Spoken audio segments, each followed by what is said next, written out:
Roos Weihnachten. Morgen! Hey, Entschuldigung.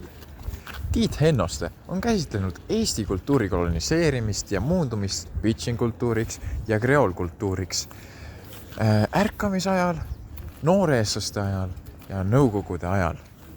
Kuid Eesti kultuuri koloniseerimist saab vaadelda ka kaugest minevikust alates.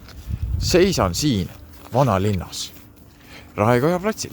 Mingil perioodil on seda tuntud ka kui Saksa turg. Sest siin valitses kaua aega baltisakslaste võim. Just baltisakslased on kõige kauem alates muistses vabadusvõitlusest meie elu suunanud. Nad on toonud meie ellu igapäevased sõnad, mida peame meile autentseteks.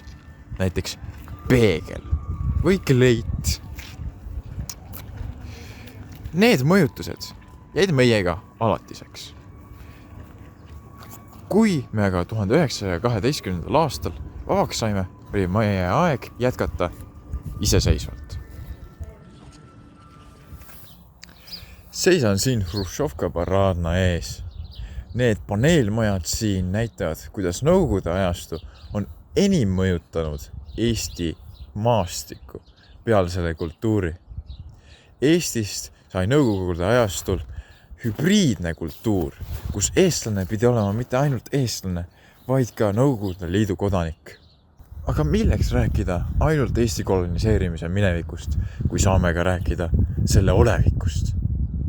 Padjom McDonaldsisse, põstra! Davai, lähme. What? Kuhu see crazy paru läks? Siin.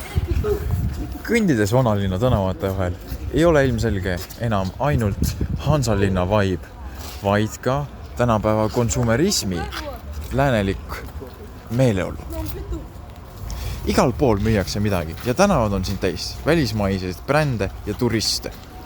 Võib kohati kuulda rohkem võõrkeelt kui eesti keelt.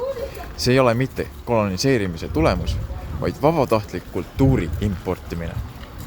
Räägitakse palju vägivaldsetest, otsekohestest koloniseerimistest, aga siin esineb vaid enesekoloniseerimine.